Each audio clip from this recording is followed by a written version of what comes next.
Hi and welcome to the statistics and probability for data science and machine learning. मैं हूं फ़ाद हुसैन और उम्मीद करता हूं बहुत अच्छे मिजाज में हैं। इस सेशन पे हम एनालिसिस ऑफ वेरिएंस यानी एनोवा को डिस्कस करना शुरू करेंगे। प्रीवियस सेशन पर हमने एफ टेस्ट और एफ डिस्ट्रीब्यूशन को जाना था, जिसके बेस पर हम इस वीडियो सेशन पे एनालिसिस ऑफ दी वेरिएंस को बड़े अच्छे तरीके से समझ पाएंगे। लिहाजा वीडियो फर्दर स्टार्ट करने से पहले बताता चलूँ कि इससे रिलेटेड प्रीवियसली जितनी वीडियो हैं वो बड़ी इंपॉर्टेंट है, जिसके बेस पर हम स्टैट्स के वो तमाम टॉपिक डिस्कस कर रहे हैं जो मशीन लर्निंग या डीप लर्निंग के लिए इंपॉर्टेंट हो सकते हैं। तो फ़ाद हुसैन CS से आप मुझे यूट्यूब पर सर्च करने के बाद मेरे यूट्यूब चैनल के प्लेलिस्ट पर जाओगे। इस पर क्लिक करने के बाद जहाँ पर डिफरेंट डिसिप्लिन्स की वीडियो मौजूद हैं, विद ईज़ आप इन तमाम को वॉच कर सकते हैं। इसके अलावा इनमें इस्तेमाल होने वाले content related material which mean presentation, slide code या वट एवर जो चीज़ें मैं अपने वीडियो सेशन पे यूज़ कर रहा होता हूँ वो फ्रीली अवेलेबल है मेरे ब्लॉग fahadhusaincs blogspot.com पर, जहाँ पर आने के बाद उन तमाम चीज़ों को फ्रीली डाउनलोड करके यूज़ किया जा सकता है। लिहाजा अगर आप मेरे चैनल पर नए और चैनल को सब्सक्राइब नहीं किया तो चैनल को ज़रूर सब्सक्राइब करें, ताकि अपकमिंग वीडियोज़ के हवाले से आपको बर वक्त जानकारी मिले और इसी तरह की नई चीज़ें आप आसानी के साथ सीख सकें। तो इस सेशन पे एक्चुअली हम जानेंगे कि एनालिसिस ऑफ वेरिएंस क्या है और वो किस तरह के अजम्पशन पर बेस करता है, और अपकमिंग सेशंस के अंदर हम इनके टाइप्स और प्रैक्टिकल एग्जांपल के ज़रिए से इसे मज़ीद अच्छे तरीके से समझ पाएंगे। So according to the slide, the ANOVA is developed by F.A. Fisher in 1920। तो F.A. फिशर ने इसे डेवलप किया 1920 में। So an ANOVA test is a type of the statistical test used to determine if there is a statistically significance difference between two or more categorical group by testing for difference of mean using a variance। जिस तरह अब हमारे पास दो samples थे या दो samples के दरमियान हम स्टैटिस्टिकली डिफरेंट देखना चाह रहे थे, तो हमने टी टेस्ट इस्तेमाल किया और इसी तरह से एफ टेस्ट जो लास्ट हमने सेशन पे देखा है वो चीज़ें हमने देखी। लेकिन जब हमारे पास सैम्पल्स की क्वांटिटी दो से ज़्यादा हो जाती हैं तो हम वहाँ पर एनालिसिस ऑफ वेरिएंस को यूज़ कर रहे होते हैं।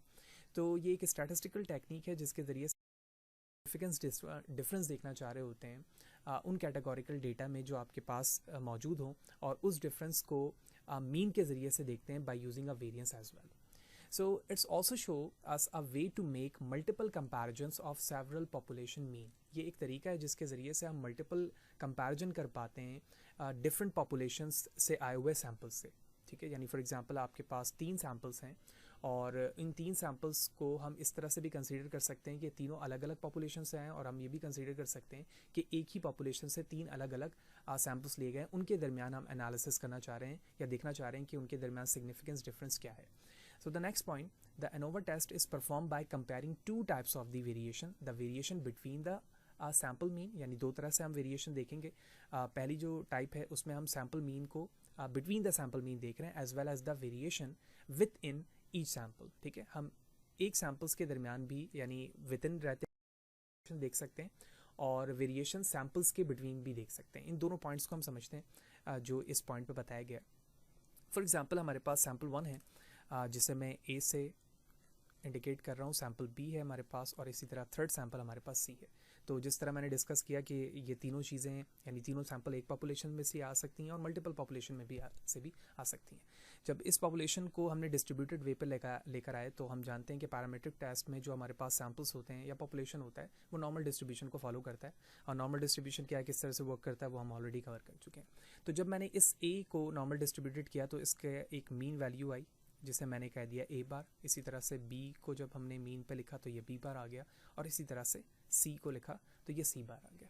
अब हमारे पास जो नॉर्मल डिस्ट्रीब्यूशन नीचे मौजूद है जो एक बड़े कर्व के साथ है, तो हम इसे कहते हैं कि ये कंप्लीट जो है वो पॉपुलेशन की डिस्ट्रीब्यूशन को रिप्रेजेंट कर रहा है। ठीक है, ये कंप्लीट जो कर्व है, इस कर्व अगर मैं थोड़ी देर के लिए अज्यूम करूं कि ए बी सी जो हमारे पास 3 सैम्पल्स थे वो एक ही पॉपुलेशन से लिए गए, तो उस पॉपुलेशंस की वैल्यूज़ को मैंने इस तरह से प्लॉट कर दिया, जो कि यहाँ पर ए को रिप्रेजेंट कर रहा है, ये बी को रिप्रेजेंट कर रहा है और सी को रिप्रेजेंट कर रहा है। ठीक है, अलग अलग हो भी सकते हैं और सेम पॉपुलेशन में से भी आ सकते हैं।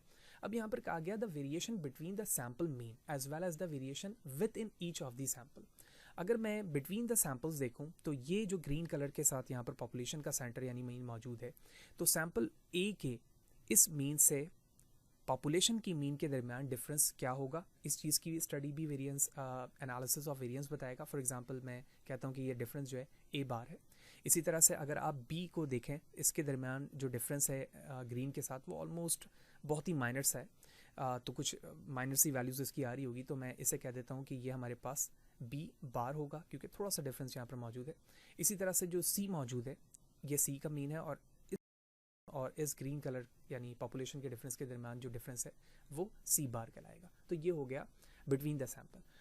विद इन द सैम्पल्स की अगर हम बात करें, जो पॉइंट नंबर 2 था, विद इन सैम्पल का मतलब ये है कि जिस तरह से ये एक सैम्पल है, इस सैम्पल के दरमियान यानी इस पॉइंट से लेकर इस पॉइंट तक और इस पॉइंट से लेकर इस पॉइंट के दरमियान जो स्टडी है या इसमें जो हम चेंजिंग देख रहे हैं उस चीज़ की स्टडी को भी हम एनालिसिस ऑफ वेरिएंस के ज़रिए से फाइंड कर सकते हैं। इसी तरह बी की जो डिस्ट्रीब्यूशन है वो इसके रेड कलर के सेंटर से इसके इस कॉर्नर तक के दरमियान की वैल्यूज़ के दरमियान और इसी तरह से विद इन सी के दरमियान की स्टडी को भी हम एनालिसिस ऑफ वेरिएंस से कंसिडर कर सकते हैं। Further, another key part of the ANOVA is that it's split the independent variable into 2 or more groups। तो एक और इम्पॉर्टेंट यहाँ पर की जो कॉन्सेप्ट है कि ANOVA आपके डेटा को स्प्लिट इस तरह से कर रहा होता है कि इसके दो पार्ट बनते हैं। इसमें एक इंडिपेंडेंट वेरिएबल बन रहा होता है और उस इंडिपेंडेंट वेरिएबल के ज़रिए से दो या दो से ज़्यादा ग्रुप में वो है। फॉर एग्जाम्पल, वन और मोर groups might be expected to influence the dependent variable while the other group is used to control group and it's not expected to influence the dependent variable। यानी जब हम ANOVA के ज़रिए से testing कर रहे होते हैं तो उसमें डिफरेंट फैक्टर्स मौजूद होते हैं। फॉर एग्जांपल, अगर मैं ANOVA की based on the definition types discuss करूं तो हमारे पास फर्स्ट टाइप आ जाती है जिसे हम कहते हैं वन वे ANOVA। ठीक है, तो ये हो गया वन वे ANOVA। इसी तरह से सेकंड हमारे पास टू वे ANOVA और इसी तरह से हमारे पास थ्री वे ANOVA भी हो सकता है या हम सिर्फ थर्ड में इसे एन वे ANOVA से रिप्रेजेंट कर सकते हैं। तो एज अ रिसर्चर या डेटा साइंटिस्ट हम सिर्फ ANOVA के वन वे और टू वे की इम्प्लीमेंटेशन समझ लें तो हम बड़े आसानी से इसके वेरिएशंस को अंडरस्टैंड कर पाएंगे कि डिफरेंट जो फैक्टर्स ऐड हो रहे होंगे। यानी वन वे का मतलब ये है कि इस टेस्टिंग में हमारे पास जो फैक्टर है जिसके बेस पे ये टेस्टिंग हो रही है वो यहाँ पर उनकी क्वांटिटी 1 है, फैक्टर की क्वांटिटी 2 है और जबकि यहाँ पर फैक्टर की क्वांटिटी n होगी जिस बेस पर आप टेस्ट कर रहे होंगे। तो इसी चीज़ को हम डिपेंडेंट और इंडिपेंडेंट वेरिएबल्स से रिप्रेजेंट कर रहे हैं कि मल्टीपल इंडिपेंडेंट वेरिएबल्स के बेस पर हम एक डिपेंडेंट वेरिएबल्स को कंसीडर कर रहे होंगे या टेस्ट करके उसे देखना चाह रहे होंगे। तो हमने एनालिसिस ऑफ वेरिएंस की डेफिनेशन समझ ली और कंपैरिजन या वेरिएशन किस टाइप्स की हो सकती हैं वो देखा हमने और सिग्निफिकेंस टेस्ट के ज़रिए से हम ये टेस्ट कर रहे हैं जिसमें वेरिएंस भी मौजूद है। ये ओवरऑल बेसिक एक्सप्लेनेशन हो गई। अब कुछ एजम्पशन समझते हैं कि उन एजम्पशंस के बेस पर हम किस तरह से ANOVA के एग्जांपल्स को कर पाएंगे। सो फार्मूला समझ लेते हैं। ANOVA का जो बेसिक फार्मूला है वो ये कहता है कि वेरिएबिलिटी बिटवीन द मीन्स यानी वेरिएशंस मीन्स के दरमियान divide by variability with in the distribution. यानी जो वेरिएशन सैम्पल्स के मीन्स के दरमियान है वो और जो वेरिएशन डिस्ट्रीब्यूशन के अंदर है उन चीज़ की डिवाइडेड वैल्यूज़ हमारा ANOVA कहलाती है। So the first assumption is ANOVA can only be conducted if there is no relationship between the subject in each sample।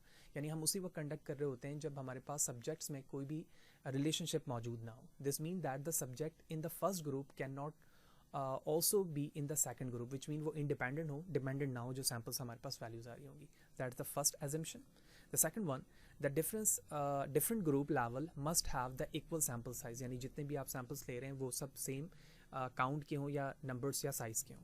Third one, an ANOVA can only be conducted if the dependent variable is normally distributed। अभी हमने देखा कि जो हमारे पास parametric testing है उसमें हम assume यही करते हैं कि जो हमारा डेटा है वो नॉर्मली डिस्ट्रीब्यूटेड हो, so that the middle score are the most frequent and extreme score are least frequent. तो वही चीज़ें अभी हमने एग्जाम्पल में देखी कि नॉर्मल डिस्ट्रीब्यूटेड की वजह से जो कर्व बन रहा है उसके सेंटर पे ही हमारी मीन वैल्यूज़ आ रही होती है। The fourth assumption, population variance must be equal, that's it's said to be a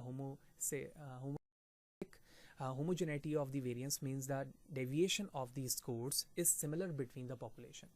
तो जो deviation of the score है that's measured by the range or the standard deviation for example, so that will be it's similar between the population। यानी जितने भी deviation of means होंगी जो homogeneity है उसकी वो हमेशा population में similar रहेंगी। And the last one, that the fifth very important assumption, the population from which the sample are drawn have the equal variance। ठीक है, यानी जितने भी आप population में से sample ले रहे हो उनके variance जो होंगे वो equal होंगे, which mean for example आपने एक sample का variance लिया that is said to be S1 square क्योंकि sample के variance को हम S1 square से represent कर रहे हैं, so that is equal to the X2 square, similarly S3 square, sorry and so on। ठीक है, ये square होगा और ये 3 होगा and so on till the value of S of n square। तो ये जितने भी सैम्पल्स लिए गए हैं उन सब की वैल्यूज़ जो होगी And the last point, the second part of this point, each sample is drawn randomly and they are independent. यानी जो आप सैम्पल ले रहे हैं वो रैंडम होना चाहिए और वो इंडिपेंडेंट होना चाहिए. इसका मतलब ये हुआ कि जो हमारे पास पॉपुलेशन का मीन होगा वो सारे के सारे क्या होंगे, सेम होंगे. यानी फॉर एग्जांपल जब हाइपोथेसिस टेस्टिंग में हम एनालिसिस लिख रहे होंगे तो इंडिपेंडेंट से मुराद ये है कि फॉर एग्जांपल अगर मैंने एच नॉट कहा नल हाइपोथेसिस, वो बराबर होगा mean 1 equal to mean 2 till to the mean value of n. ये इंडिपेंडेंट है और सेम भी है. और अल्टरनेटिव में हम इसी चीज़ को प्रूव कर रहे होंगे कि population mean 1 is not equal to mean 2 till to the mean value of n. So these all are the assumption. Based on this assumption we can conduct the test of the analysis of variance and based on the distribution, क्योंकि हम इसकी point पे ये देख चुके हैं कि जो हमारे पास डेटा होगा वो नॉर्मली डिस्ट्रीब्यूटेड होना चाहिए. 1 वे एनोवा, 2 वे एनोवा और n वे एनोवा इसके टाइप्स होते हैं. तो हम 1 वे एनोवा की एक एग्जांपल भी करेंगे जिसके बेस पर हम बहुत अच्छी तरीके से अंडरस्टैंड कर पाएंगे कि एनोवा की एग्जांपल्स के क्वेश्चन किस तरह से हो सकते हैं. और जिस तरह से हम 1 एग्जांपल करेंगे उसी एग्जांपल्स को कोशिश करेंगे हम एक्सेल पे भी इंप्लीमेंट करके देखें, ताकि इन फ्यूचर जब आप किसी भी प्रोग्रामिंग लैंग्वेज के ज़रिए से या एनालिसिस टूल के ज़रिए से उसको इंप्लीमेंट करके देख रहे हो तो काफ़ी अच्छे तरीके से आपको ये बात समझ में आए कि एनालिसिस किस तरह से हो रही है और हम किस तरह से विद इन और between the samples variance conduct करके अपने सैम्पल्स के रिजल्ट को ड्रॉन कर पा रहे हैं. तो सी यू देयर.